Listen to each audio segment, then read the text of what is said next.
Thank you.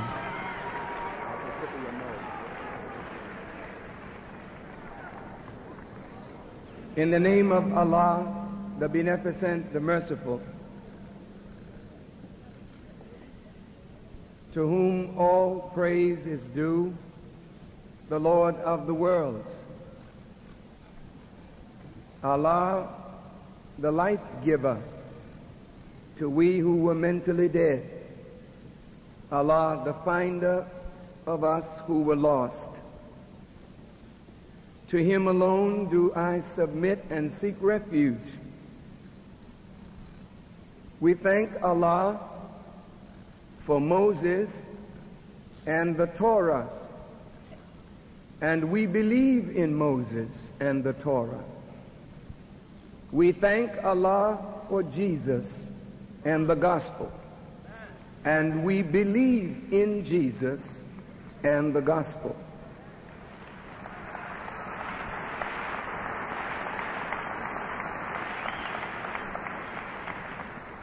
We thank Allah for Muhammad ibn Abdullah and the Holy Quran, and we believe in Muhammad and the Holy Quran.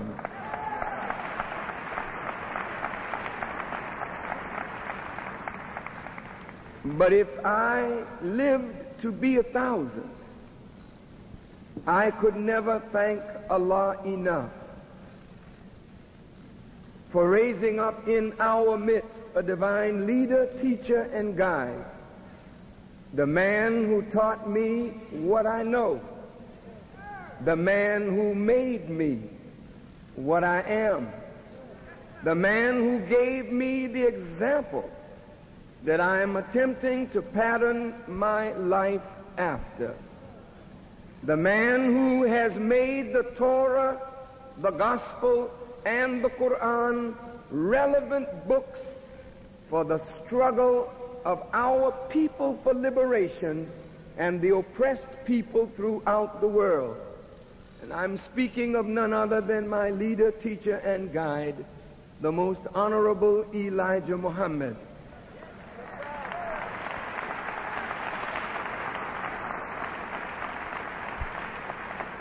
I greet all of you, my dear brothers and sisters of Detroit, Michigan, with the greeting words of peace. We say it in the Arabic language, Assalamu alaikum. Peace be unto you. What a wonderful evening in Detroit. What a magnificent outpouring in the city of Detroit. Before I get into anything that I wish to say, I want to take this opportunity first to thank the distinguished platform guests, eminent Muslims, Christians, politicians, activists, educators. I am deeply humbled by your presence and the great ministers of the Honorable Elijah Muhammad, imams, sheikhs, reverend clergy. I am honored by your presence. We couldn't even have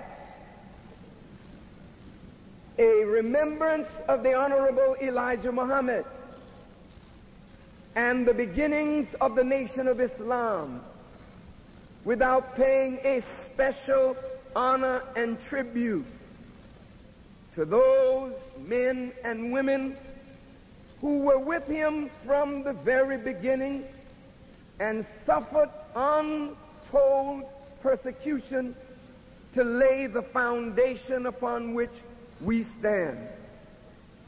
I could not think of coming to Detroit without paying honor and respect to the family of the Honorable Elijah Muhammad, who were with him in the very beginning and are with him today. His brothers, Brother John Muhammad, the Supreme Minister, Brother John Muhammad,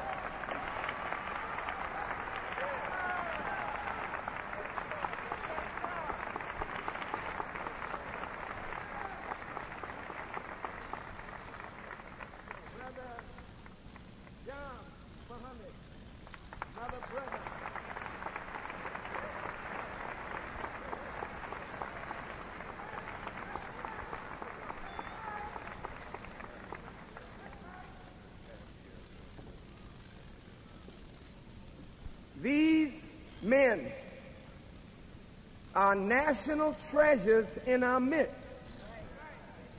For as young Muslims, we were not there in the beginning, they were. We don't know what the beginning was unless we hear it from those who were at the beginning. These men and these women are so rich and so vital and so valuable to us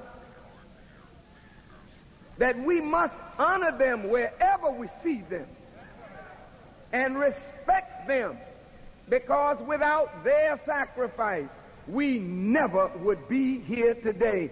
Let us again honor and respect the family of the Honorable Elijah Muhammad, Minister John Muhammad, Minister John Muhammad, and all the members of the Honorable Elijah Muhammad's family.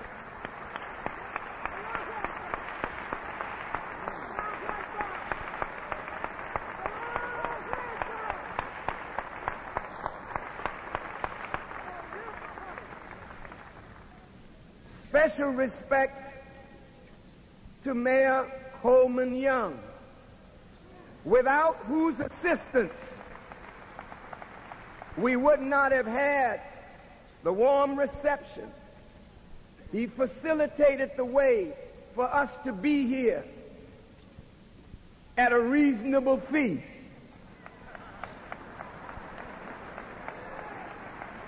He made sure that things went smoothly for us. I'm talking about our mayor. He has 40 members of his staff from City Hall here tonight. We thank him. We honor him. We look forward to working with our mayor to make Detroit what Detroit is destined to be.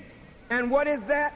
The #1 city in America, Detroit, Michigan.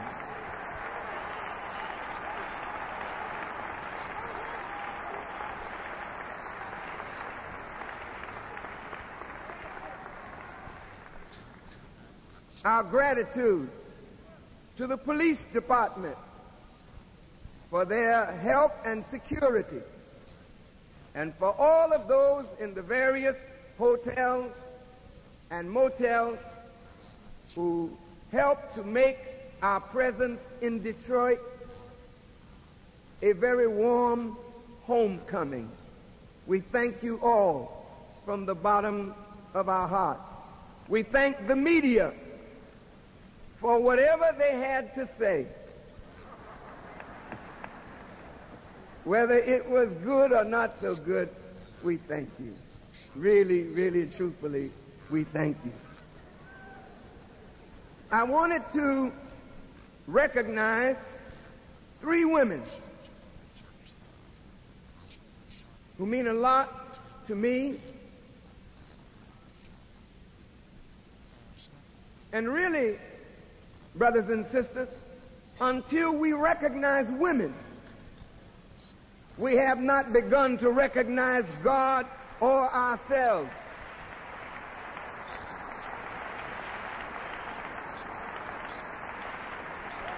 So tonight, I wanted to pay special recognition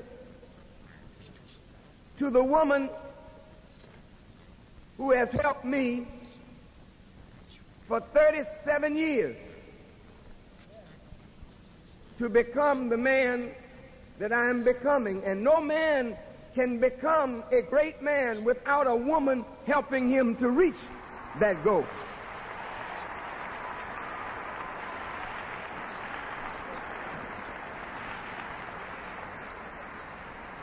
My wife knows me in the days of my foolishness. And my wife knows me as a young man trying to become wise. And when a woman knows the folly of a man as well as the good of a man and stands with that man and helps that man to become a man, then gives that man 9 children, and then from those 9 children, 24 grandchildren, I think that woman deserves a lot of respect. My wife, Sister Khadijah Farrakhan.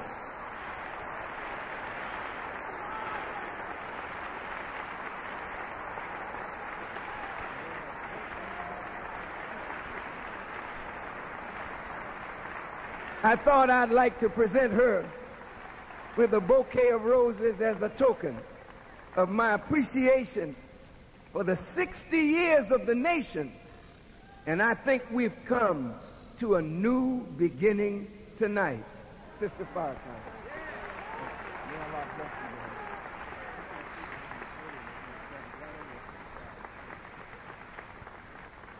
The second bouquet of flowers I would like to present to a sister who is, in my mind, one of the most profound women I have ever met. A woman who studies the Holy Quran each and every day and reads it through and through once a week. And she has done that once a week, reading the Quran through and through for the last 5 or 7 years. Is this how many years? 9 years. So she, anytime I need a verse from the Quran that I miss, I ask her, and sister, where's that verse? She is the wife of the Honorable Elijah Muhammad and the mother of Rasul Muhammad and the mother of Ismail Muhammad and the mother of Ahmed Muhammad and the mother of Madiyah Muhammad. Sister Tainetta Muhammad, our instructress of the women in the Nation of Islam.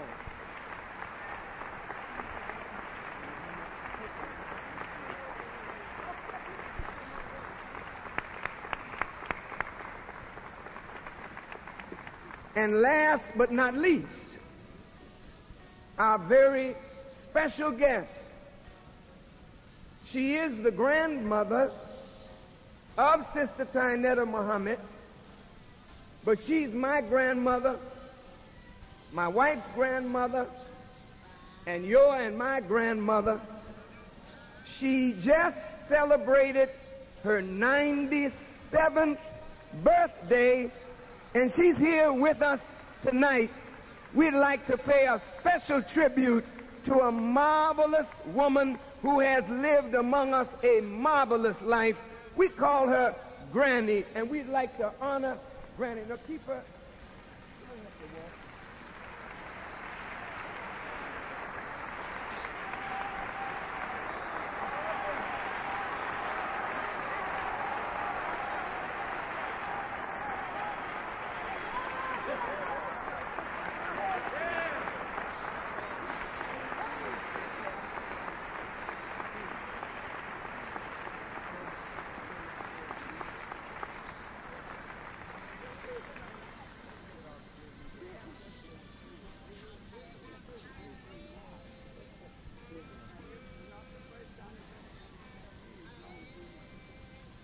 She's kind of getting on me,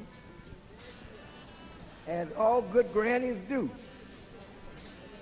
She wanted to know when I was coming by the house, and I shouldn't stay away so long. So I got my whipping tonight, but she is beautiful. And every one of you that have a grandmother and a mother, you go home tonight and you get to your mother and your grandmother and you make them as happy as you can, because you never know when you won't have that chance again. And there is no replacement for a good mother, a good grandmother, and a good father.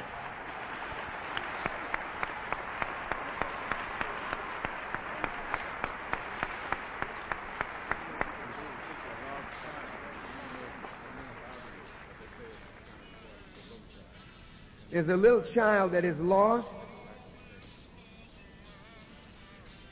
Donnell Milton, 181 North Astor. Myra Milton is the mother. If you would come up here to the right, please come and get your child. Now, I think we ought to get down to business.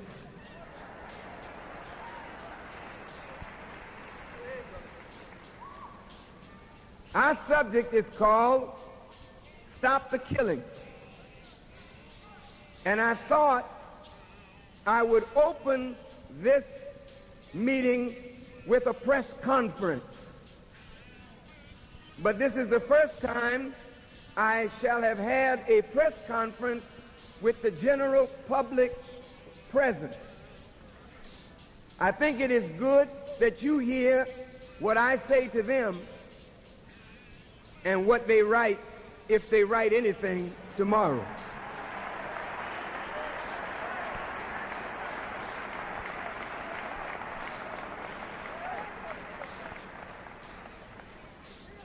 To the members of the press, Martin Luther King Jr. was looked at by white people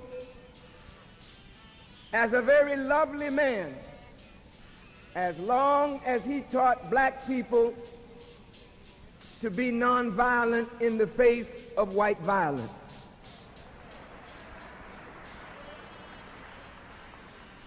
But when Dr. Martin Luther King decided that nonviolence needed to be extended to the war in Vietnam,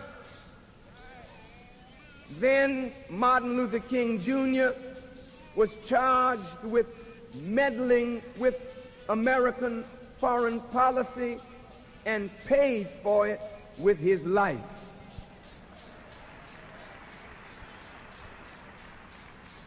As long as Brother Farrakhan goes from city to city throughout America telling black people we should stop killing ourselves, there will be some who will applaud that effort, and that is fairly innocuous or harmless.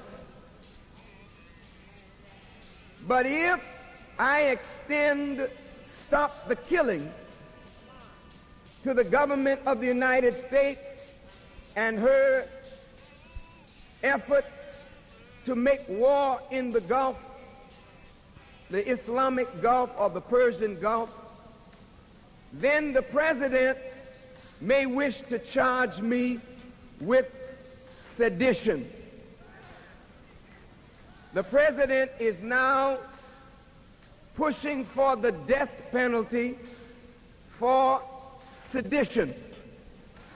Sedition is a crime in that anyone who speaks or acts to get others to rebel against the government and what the government intends can be charged with sedition. I want to say here tonight, 5 years ago, I was given a vision on a wheel that you call UFOs today. I heard the voice of the Honorable Elijah Muhammad just as clearly as you hear my voice. And he told me that President Reagan, who was president at that time, had met with the Joint Chiefs of Staff to plan a war. He did not tell me where the war would take place or who the war was planned against, but he told me that I should hold a press conference and tell them what the government had planned and tell them that I got it from him on the wheel. I didn't fully understand the vision, but as I made a world tour, it became clear to me that President Reagan had planned a war against Muammar Gaddafi and Libya. So I altered my itinerary and went to Libya and warned Muammar Gaddafi of America's plans. Within 1 month, America bombed Libya. 2 years later, in 1987, it was a headline in the Atlanta Journal and Constitution, also in the New York Times Magazine and the Washington Post, that early in September, President Reagan met with the Joint Chiefs of Staff to plan the war against Libya. I thought that the vision was complete. And those who thought me to be mad, I felt vindicated. But last year, during the summer of 1989, I was in Phoenix, Arizona, when the Tiananmen Square massacre took place. I was so disturbed to see tanks rolling over young Chinese children in the streets. These are Chinese killing Chinese. Till I began to age. Even though I was there for arrest, I aged so after watching the television. I knew that Allah wanted me to learn something from what I was looking at. When I got back to Chicago, I got a call from our minister in Boston. Some of the gang leaders had a gang fight, were using sophisticated weapons, and had shot up $250,000 in property damage, and they wanted me to come or speak to them, and they would put down their guns. Every time I tried to make a tape for these young men, I couldn't do it. I was disturbed because I didn't tell these young men to pick up the gun. Why should they ask me to tell them to put the gun down? So I was cautious, but I didn't realize that God was disturbing my conscience, that I may understand something even deeper, that Reagan was to Libya and Gaddafi as Bush was becoming to Black America the Nation of Islam, and Louis Farrakhan in particular. So last year, October, this very month, I charged President Bush with planning a war against the black community, using drugs and violence in our community as an excuse to murder us wholesale. I saw the buildup in the propaganda through the media of gang warfare in California, gang killings, drugs, and violence.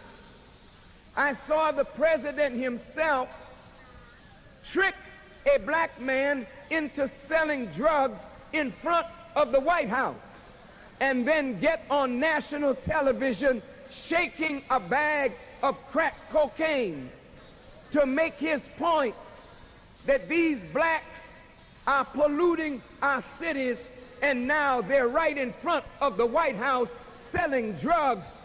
The subtle subliminal suggestion was, we have to do something about these black people.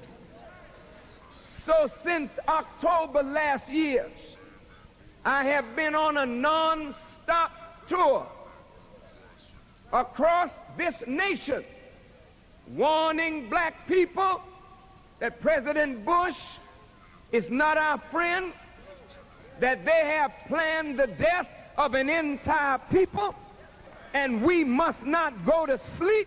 We must arise, wake up, stand up for your life.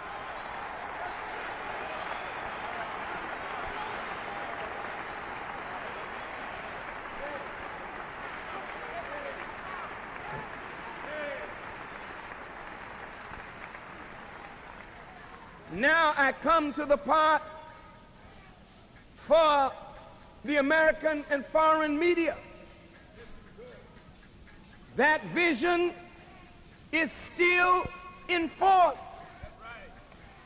For President Bush and the Joint Chiefs of Staff have met again, and they have already planned to go to war in the Gulf against Saddam Hussein. I have never heard President Bush talking so boldly. Since the demise of Eastern Europe and the rapprochement with Soviet Russia, he is more bold and arrogant than he has ever been. The government of the United States plans unemployment for black people so that black youth will join the armed forces to be what they can never be in the society, so that they can use black bodies in Grenada, in Panama, or wherever American foreign policy puts black soldiers. And now, as I look at the Gulf, I heard that 65% of those soldiers in the Gulf are black men and women. They have said that is not true, but the press has also said there is a disproportionate number of black men and women in the Gulf right now. The president does not care if black men and women die in Saudi Arabia. The president does not care if Syrian soldiers, Egyptian soldiers, Saudi soldiers die in Saudi Arabia. This is a war for greed, for material gain, and to keep people in power who bow down to the will of America. Why should my young black brothers and sisters die for your foolishness?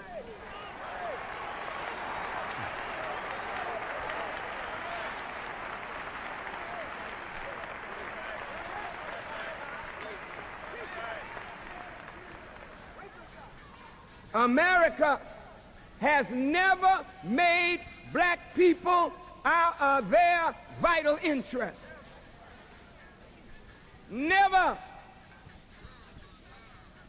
Mr. Bush is ready to spend $500 billion of the taxpayers' money to bail out the savings and loan industry. But Mr. Bush is not willing to spend any billions of dollars to rebuild the inner cities of America, to provide job opportunities and educational opportunities for black boys and girls.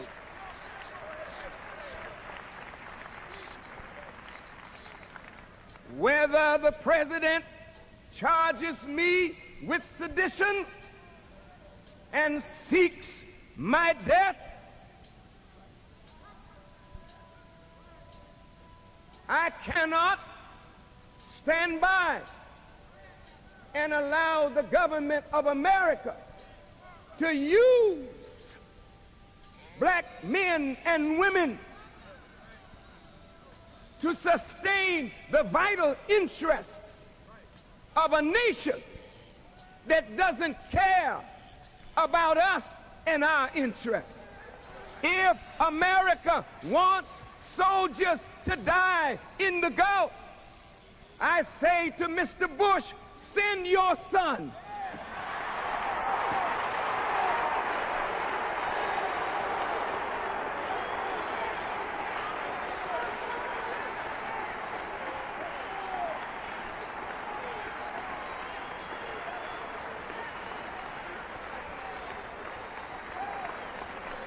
I say to the Congress, the warmongers in Congress, you send your children.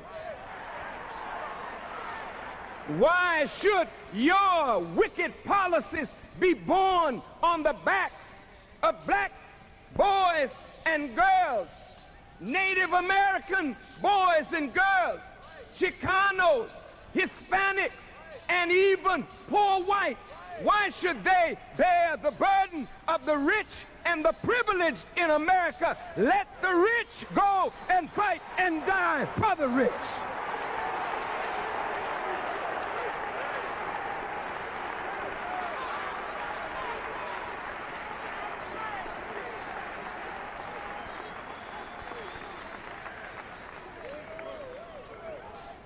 What kind of leaders are we that we would let America use our sons and daughters, and we preachers, we politicians, will not lift up our voice and say, hell no, never again.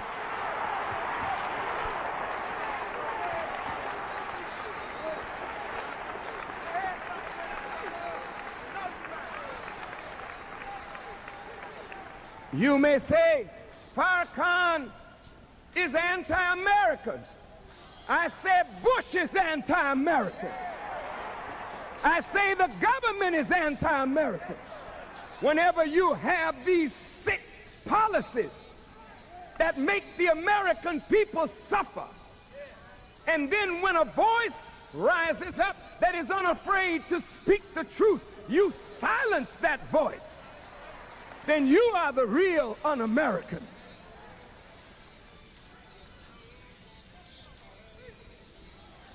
To my brothers in Saudi Arabia, I do not believe that Mr. Bush went to Saudi Arabia just to stop any thought of aggression on the part of Saddam Hussein into Saudi Arabia. They went there for a permanent stay. They don't trust the Saudis, the Kuwaitis, the people of the Emirates to be able to protect their oil. They and the British and others want to be there. King Fahd and the Saudi government is tied now to America's warmongering. My dear Saudi brothers and sisters, I am not your enemy. I am your friend. But I am a warner from God, and I can't say that which will please you, tickle your ears. I am a warner to Bush. Don't do it, Mr. Bush. Mr. Bush, if you start a war there, it will lead to your ruin. You have already lost more soldiers and more airplanes without even a war, just in accident, than you lost in Panama and in Grenada.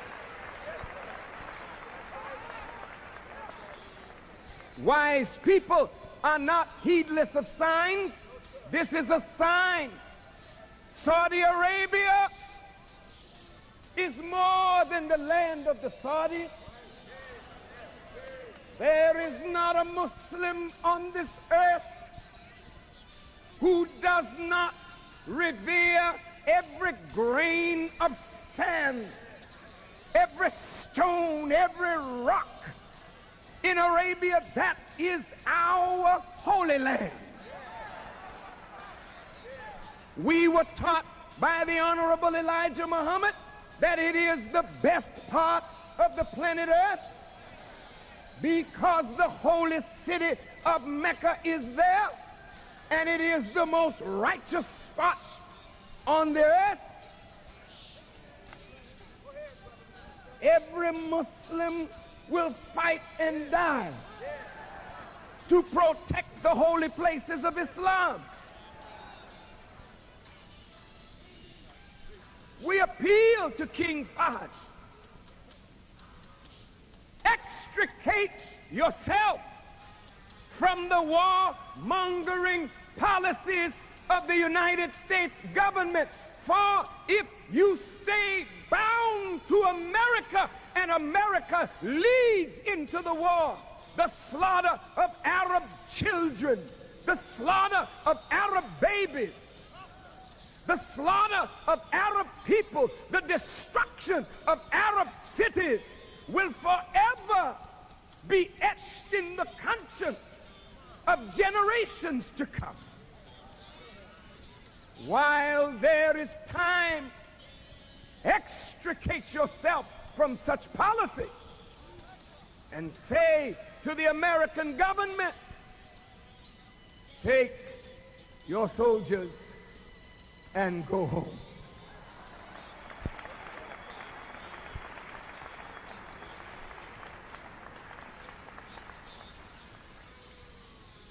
And if King Fahd asks America to leave, and America does not leave,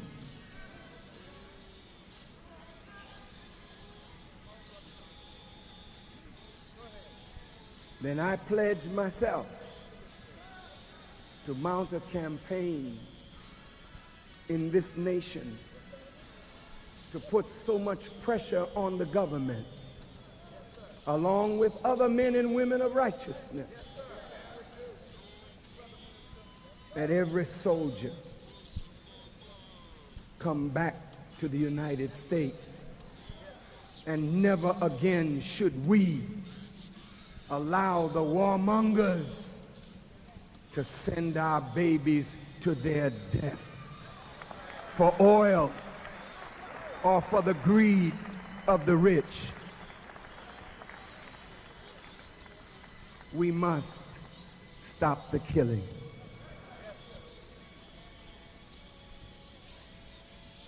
Many of you in this audience have children, friends, already in the Gulf. Is that right?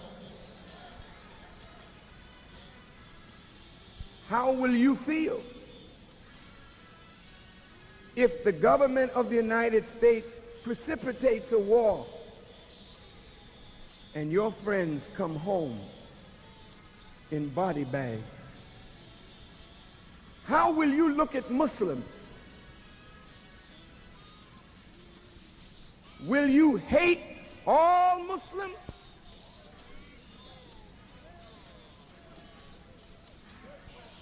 Will you say that all of these immigrant Muslims and indigenous Muslims in America are your enemies? When your rise into consciousness has come through Muslims,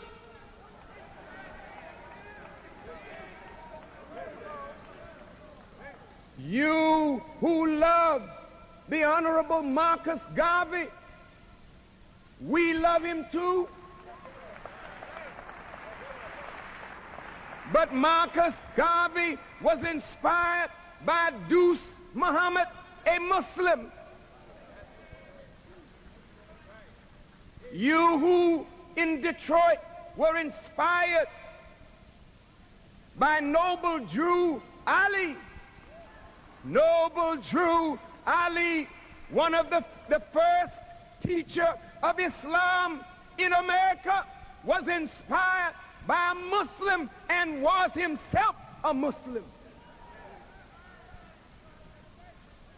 You who claim Malcolm as your mentor, Malcolm was a Muslim and was taught by a Muslim and raised America, black America, into new levels of consciousness.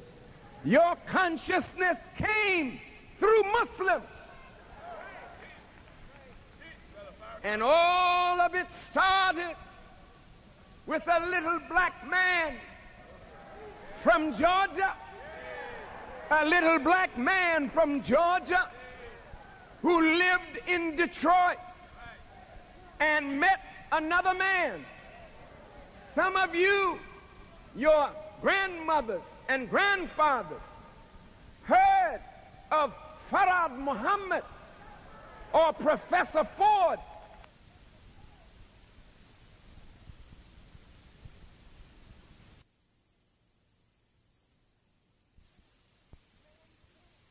Man came peddling silk, and you opened your doors to him, and he came in and taught you things of yourself that inspired you to become Muslims. And in this city, 25,000 black people were given holy names by this mysterious man, Farad Muhammad, whom many would like to mock today. But I can never mock him. Many would like to call him by ugly names, saying he taught us wrongly. But I say to you, look at the condition of black people and look at his mastery to bring a dead people into life with a method that definitely is unorthodox, definitely strange. But you who are scientists, when there is a new medicine developed by a scientist, you don't knock the medicine, you say, try it. And you watch the experiment. Then if the medicine works, you patent it and then give it to everybody that has that sickness. Black people in America are sick people. Black people in the Caribbean are sick people. Black people in Africa are sick people. Wherever you find black people who have been under colonialism, under white supremacy, we are sick people, and nothing has been able to revive us. Talk to me. Give me some sound on this.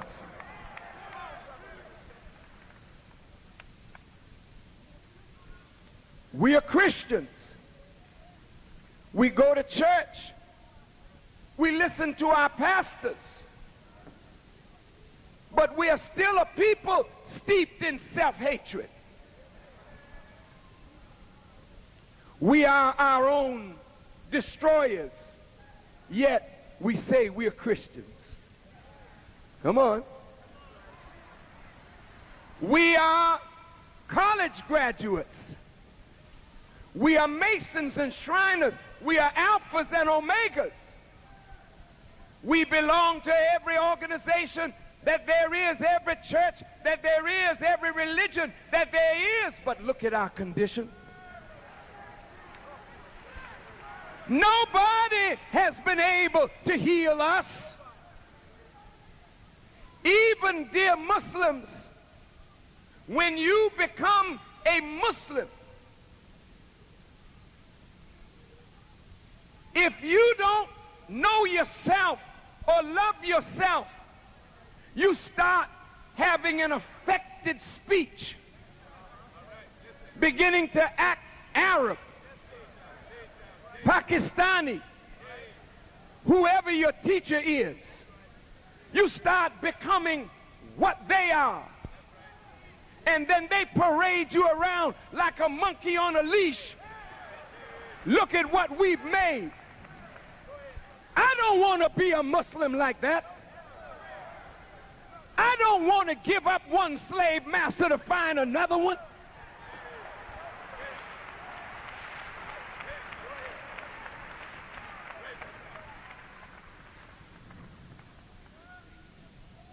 "60 years ago, in this city, that man, Farad Muhammad, began to teach. Whether you understand him or not, I can understand that you don't understand. You are not a scientist. But you're sick. And if you take the medicine, the question I want to ask you is, what effect did the medicine have? We who followed the Honorable Elijah Muhammad took the medicine. Whether you say he taught us right or wrong, look at what happened to us. We were laying down, then we were standing up. We were drunkards, then we became sober. We were drug addicts, but then we threw away the drugs. We were criminals, but then we refused to go back to criminal behavior. We were adulterers, but we stopped committing adultery. We were eaters of swine flesh, but we cleaned up our diet. We were cigarette smokers, but we stopped smoking. We used to eat 3 meals a day, then we began to eat once a day. Our skin began to shine. Our eyes became bright. We began to speak with wisdom. And every time you saw a Muslim, you saw him with a book in his hand. You saw her with a book in her hand. But when Elijah Muhammad met her, she had a dress up by her thighs. She had her bosom exposed, so that every time she passed by a baby, the baby might start crying, thinking it was feeding time.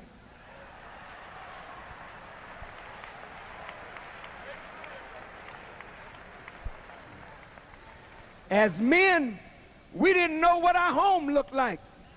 We were always in somebody else's house. But after we took the medicine, we went home to our wives and built a strong family. Elijah Muhammad knew that we would never be free as long as our slave masters were our educators. So he took us out of the public schools and he put us in our own school. And he gave us an Islamic education.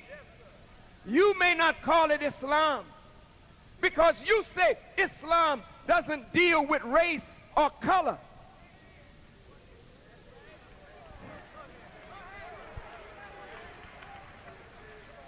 Islam does.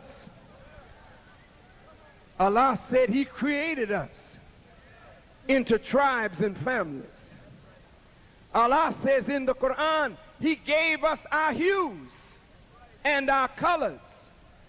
But white people took their color and they made it a badge of superiority, and they made black a badge of inferiority. We didn't do that. They did that. We became the victims of their sickness. So we didn't think nothing was right unless it was white. We didn't think hair was proper unless it was curly or straight like the hair of white people. We didn't think we were beautiful unless we looked more like white people. That's not our fault. That's their sickness imposed upon us. But what is the cure? Where's the medicine?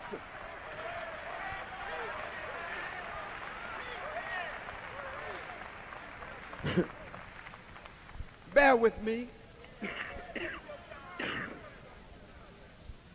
How do you heal a mind that has been destroyed?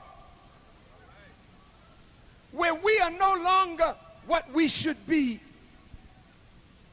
We don't work for ourselves. We don't fight for ourselves. We don't build for ourselves. We work for white people, fight for white people, live for white people, die for white people, kill one another for white people. That is sick. We needed a doctor. We needed a healer. We needed a savior. Don't condemn him. Look at the effect of the medicine. You didn't take the medicine, so you can't testify. We took the medicine. We can testify. We know that the medicine works. I can't condemn Elijah Muhammad, who gave me the medicine, and I can't condemn the scientist that concocted the medicine and gave it to Elijah to give to me, to make me whole again. Don't judge yet, because we are not what we're going to be, and we're not what we were. We got to stop the killing. Y'all all right? Bear with me a little bit. Farad Muhammad inspired Elijah to set up independent schools because he knew that the American educational system was killing our minds. Anytime an educational system makes you hate yourself, that's no place for you to put your children. Now listen to me, Muslims, please listen. Medicine is given not just to affect the symptom, but to go to the root cause of the disease and cure that.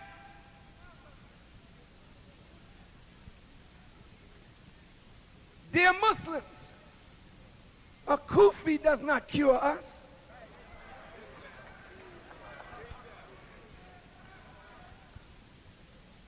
Prayer in the right manner does.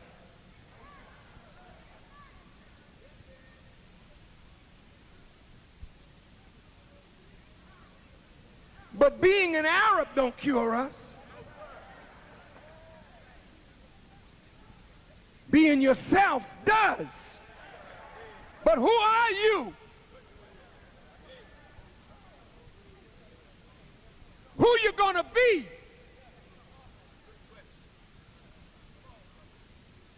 Prophet Muhammad, peace be upon him, was a Muslim and an Arab. He didn't want you to be an Arab, he wanted you to be a Muslim.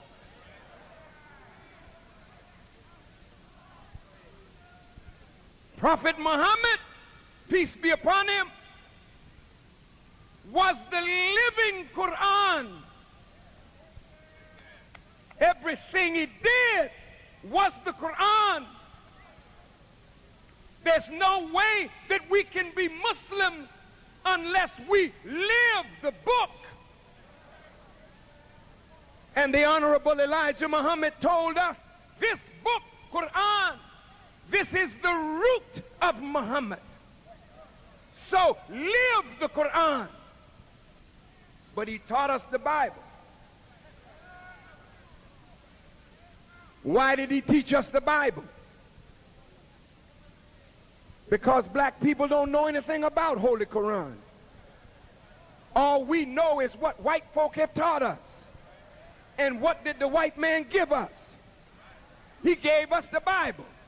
That's the same book he gave the Indians. That's the same book he gave the Chicanos. That's the same book he gave the people in New Zealand, in Australia. He didn't give you the book to make you free. He gave you the book to make you a slave to white supremacy. And this is why, listen good, Christian. This is why he gave you the book and he gave you a white Jesus. He gave you the book and he painted God white. He gave you the book and he painted the angels white. To do what? To add to your sickness. To make you sick of being black and wondering why you were not born into the world white. You're sick. So a white woman can walk down the street, ugly as 10 miles of bad road.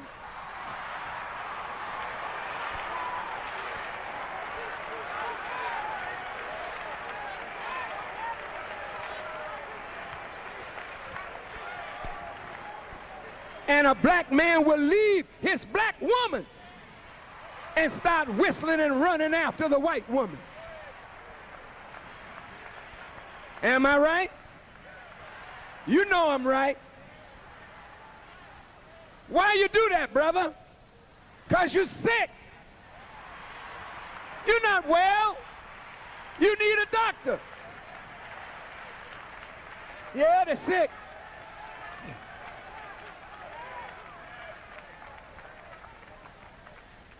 poor black woman, alone and mistreated, hurting inside because her man is crazy, hurting inside because she don't know how to be a real woman because she's never been exposed to a real man.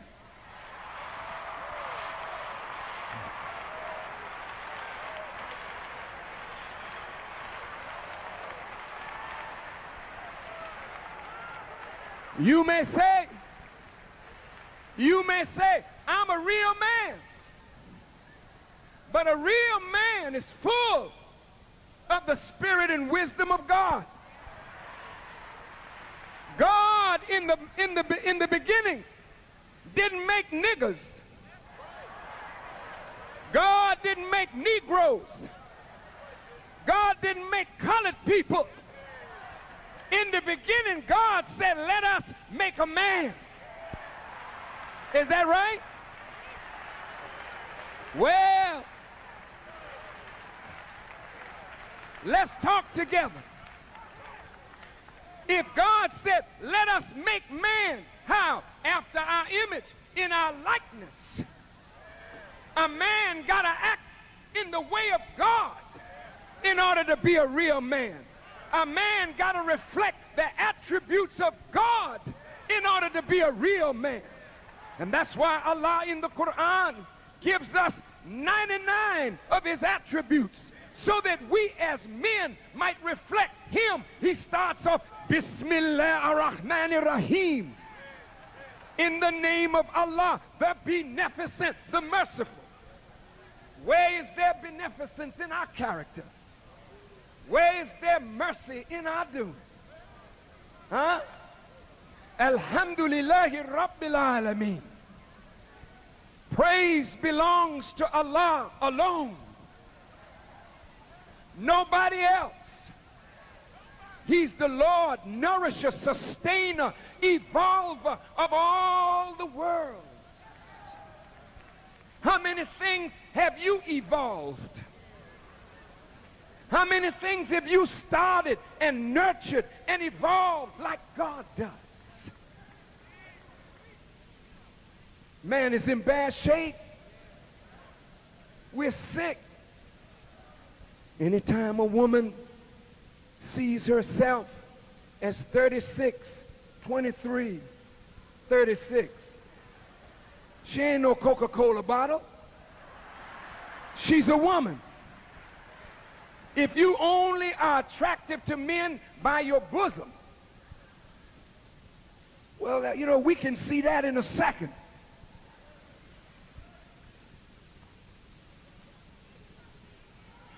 That's not the value of a woman. Her bosom is valuable. I'll get to that in a minute.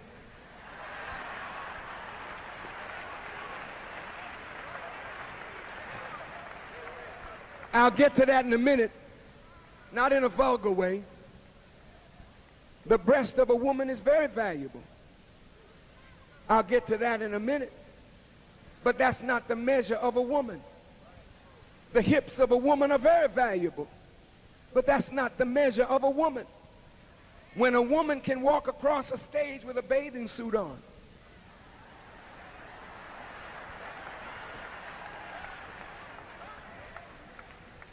and she begins to feel superior because she has a beautiful body, but nothing going on in her head. That's not a woman.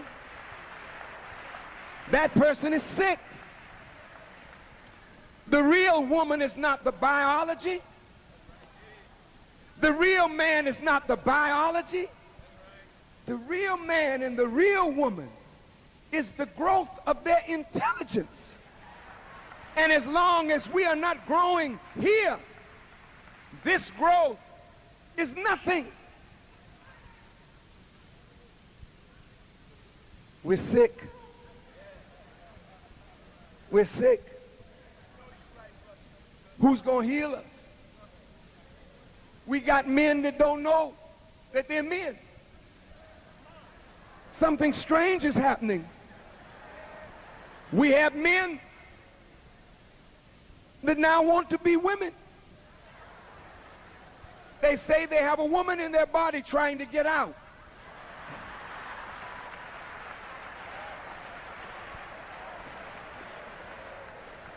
Now, wait. Anybody that's that way, I'm not trying to put you down. I'm just making a statement. Because one sin ain't no better than another. God destroyed a whole people. In Sodom and Gomorrah, when men started going after men with lust in their heart instead of going after females. That condition is growing in America. Now women are getting crazy, falling down on other women, acting like men.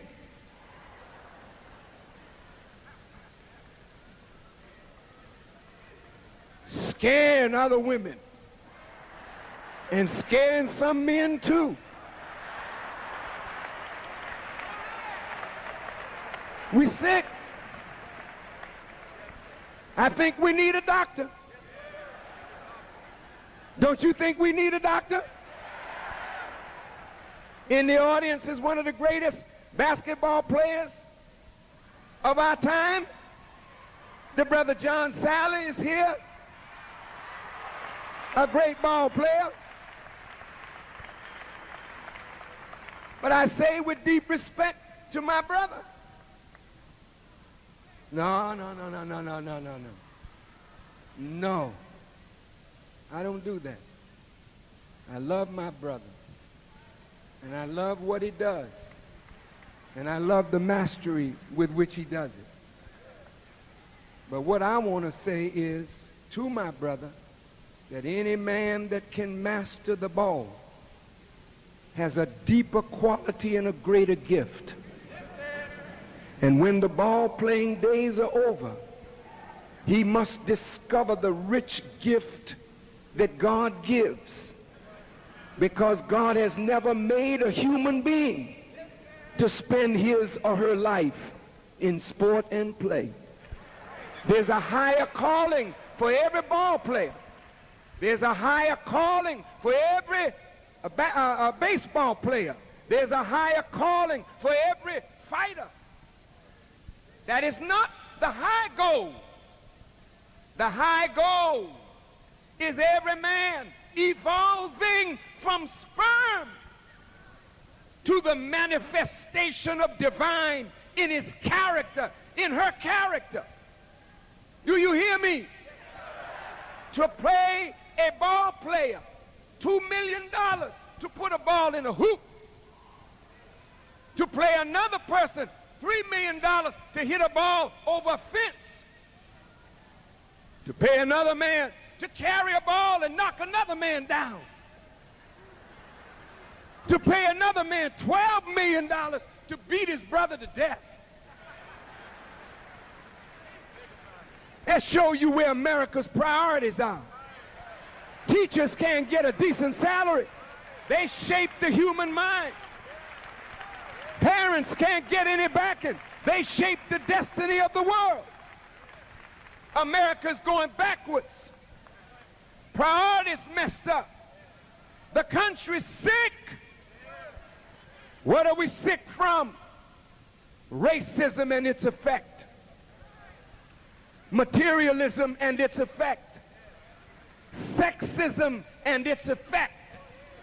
Godlessness and its effect. We got to stop the killing. I'm almost finished. Brothers and sisters, I'm almost finished. Just bear with me a few more minutes.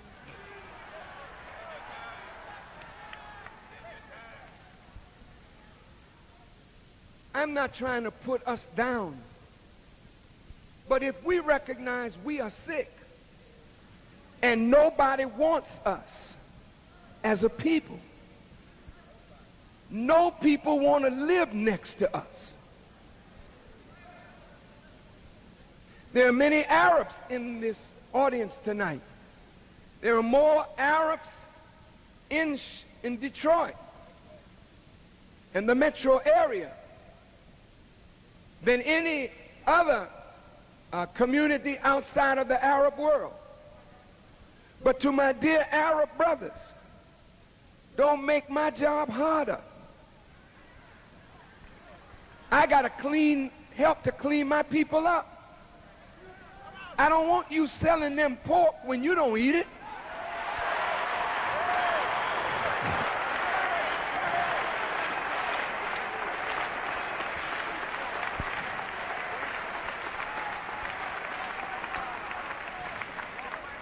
You make my job hard. I don't want you selling them beer and wine because that's an easy way to make $1. You are helping to keep my community corrupted when you know the prophet spoke against beer, spoke against wine, spoke against hog, spoke against these things, but you feed that to us because you don't think nothing of us. But Allah does. Allah does.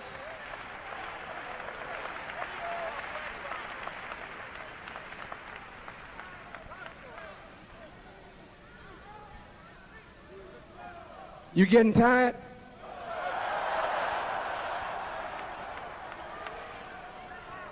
I'm almost there. I'm not putting anybody down. I'm just trying to tell you, you're making my job harder. You're making our job harder. We got to clean our people up from this. Our people are sick, and you're feeding them the poison that's destroying them.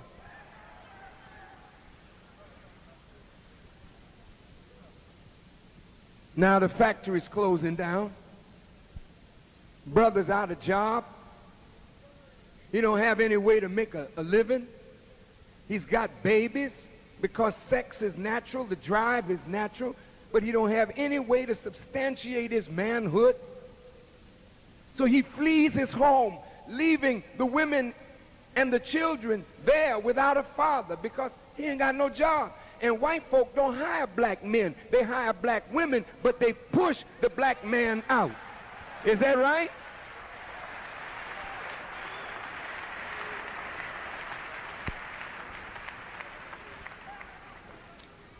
So the black man is frustrated. He's a good man, but he's frustrated. He's messed up. He's full of stress. Do you know how he's dying? Stress, heart attack, cirrhosis of the liver, all kinds of cancer in the colon. But he's dying most from murder because he's wild now. He beats up his wife because he can't display manhood in any other way. So he crushes his wife. He abuses his children. Somebody got to help us. These little young girls can't grow up in their own houses anymore. The fathers are taking off their daughters. There's hardly a woman in here who hasn't been touched by incest. Women don't talk about it. It's too painful. But there are many young girls that have already been abused by their fathers or their uncles. Why would a father rip off his own daughter? That's a problem, isn't it, brothers and sisters?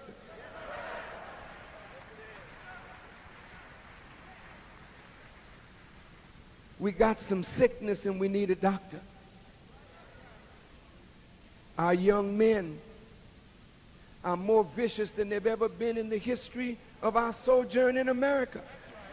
Our young men are committing crimes that never have a generation before them committed. Why, brothers and sisters? Can you give me a few more minutes to explain and then we can go home?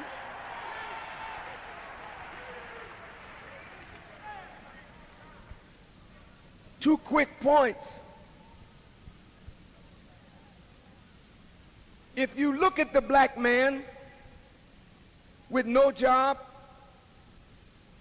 but he's conscious, Then enter into that picture drugs. Now, we don't make the drugs, but they're all throughout our community.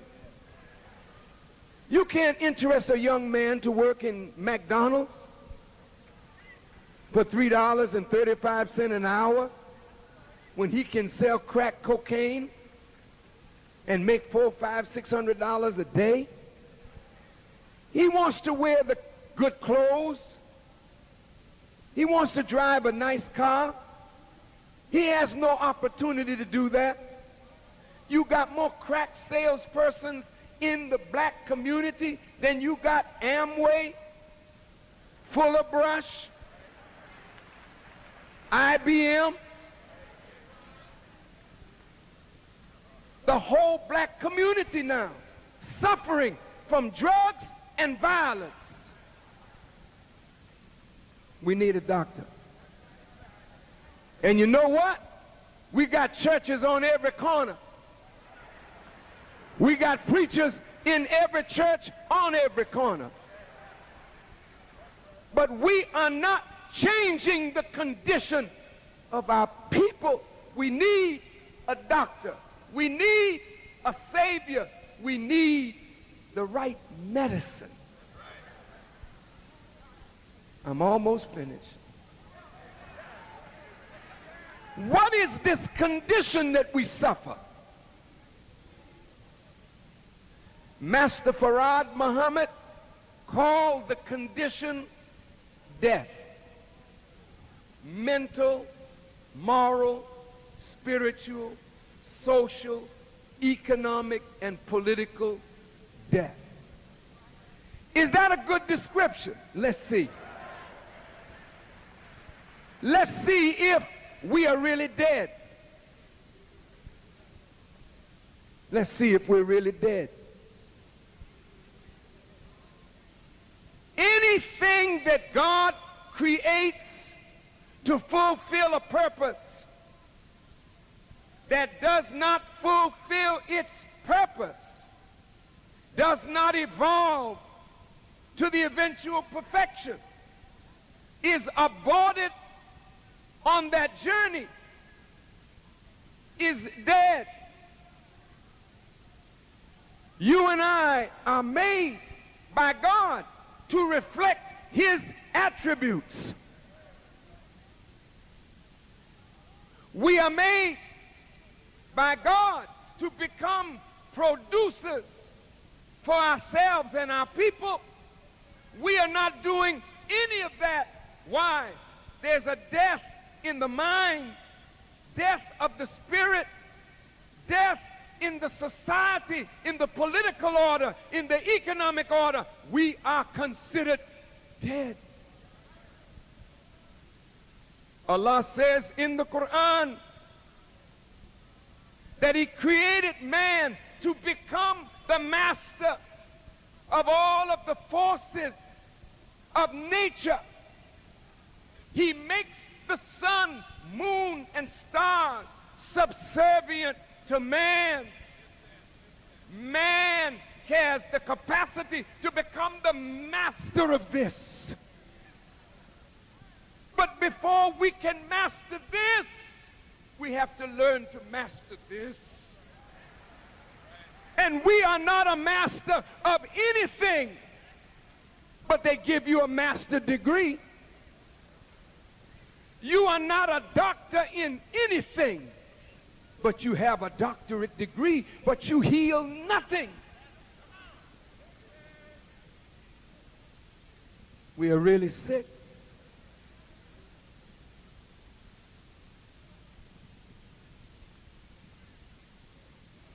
America has turned the natural use of the woman into an unnatural use.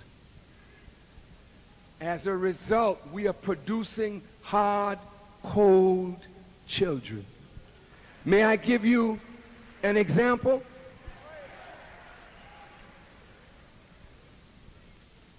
The breast of the female is the nurturing ground of every child. The womb of the female is God's workshop.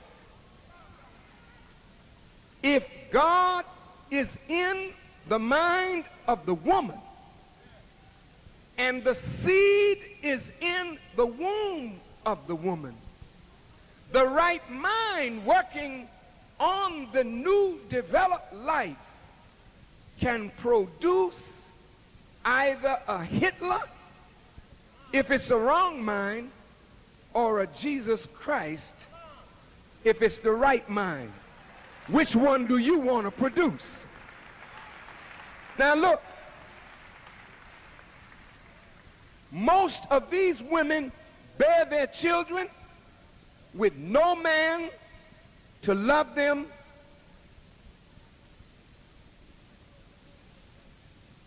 to be with them during their pregnancies.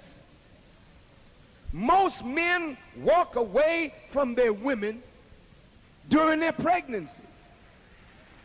When you do that to a woman, she does something for you. She makes the child the exact opposite of what the child should be. A woman who loves a man and has a good man will make a child to love that man. A woman who has a no good man can make a child to hate that man or have a leaning against that man from the womb. This womb of a woman is modeled after the womb of the universe. Listen, listen. The universe was a dark womb, and in it was the light of God, who was a light of himself. And God saw in the womb of the darkness what he envisioned in his own mind. And he said, be. And brought out of the darkness what he envisioned by the power of his will and the majesty of his wisdom. He brought sunlight out of darkness, moon and stars out of darkness. He brought planets, worlds out of darkness. He brought us out of darkness. He makes all life come out of darkness. So he makes a woman with a womb like space. He makes men and women with a womb like space. When God interacts with the mind of a man and the mind of a woman, God can bring wisdom and power up into the mind of the man. And when a woman has wisdom and power brought up into her mind, she can project that wisdom onto her womb. And that woman can make from the womb a masterful child. Are you listening?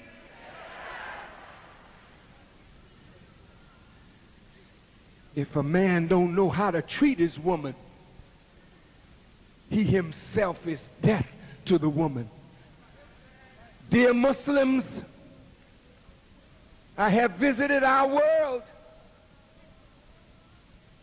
I love our world of Islam, but our world does not treat women right. When you say to a woman, you don't need to come to the mosque. When you say to a woman, you don't need to be versed in the Quran, that's for me. The more you keep your woman ignorant, the more she'll make a child that will rebel against the very thing you in the mosque studying. And that's why your children are turning away from Islam, because you have mistreated your woman. You Christians, you're not doing any better. You're not doing a woman a favor when you let a woman preach in the church. Some of these men believe that a woman is only for pleasure. A woman is only for cooking and sewing, making babies. But according to the way I understand the Quran, for every male attribute, there's a feminine part of it. So if Allah is Alim, a sister can be Alima. If Allah is Hakim, the sister is Hakima. If Allah is Jamil, the sister is Jamila. Why? Because the woman can reflect the same attributes of God as a man. But if you stunt the growth of a woman, you stunt the growth of a people. You destroy the future of your nation. You must lift the woman up.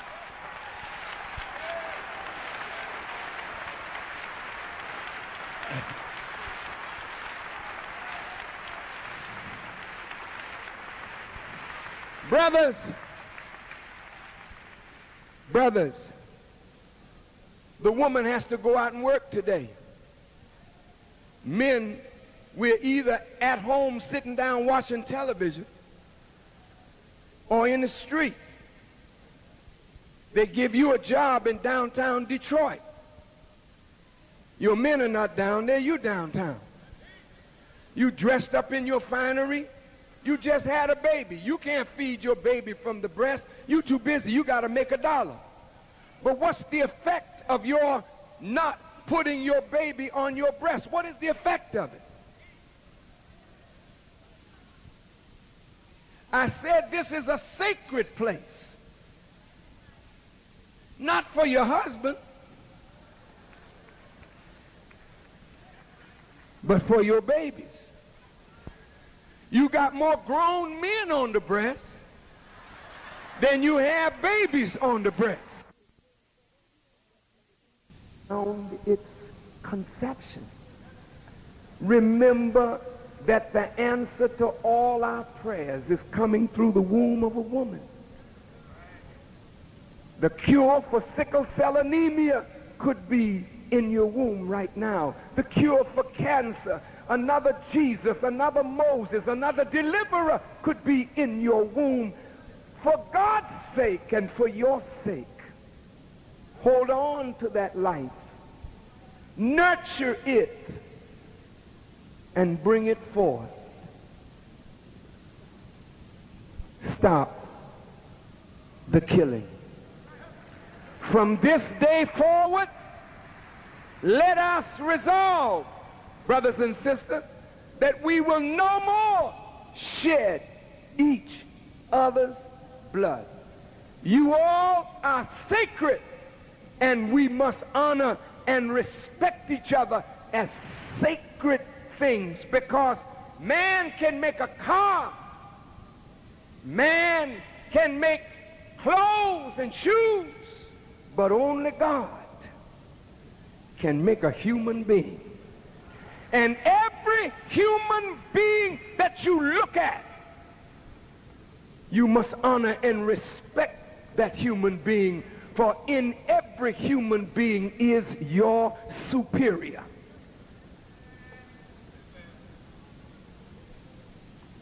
Christians, Muslims, let us not let faith divide us one from the other. There is but one faith, one God. We express it one way, you express it another.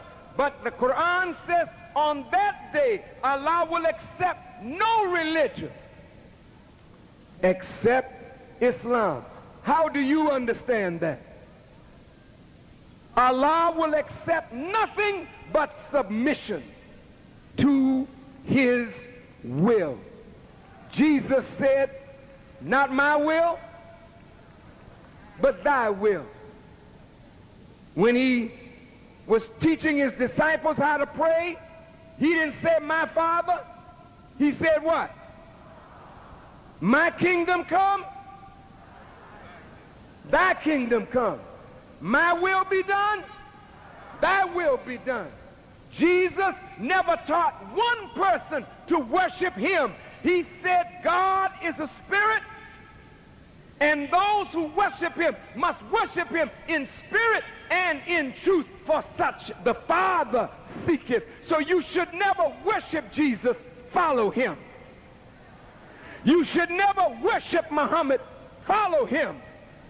Worship belongs only, solely to God. So we thank you. We thank Allah for the great city of Detroit, where the nation began. And we've come back 60 years later for a new beginning with Muslims of every persuasion. We have made up our minds that we will never fight each other, that we will work together for the good of Islam and for the salvation of our people. We have pledged to our Christian brothers and sisters, we will not fight each other, but we will work together for the salvation of our people. And will you agree? Let's go from here and work for the salvation of our people. Thank you for listening as I greet you in peace. Assalamu alaikum.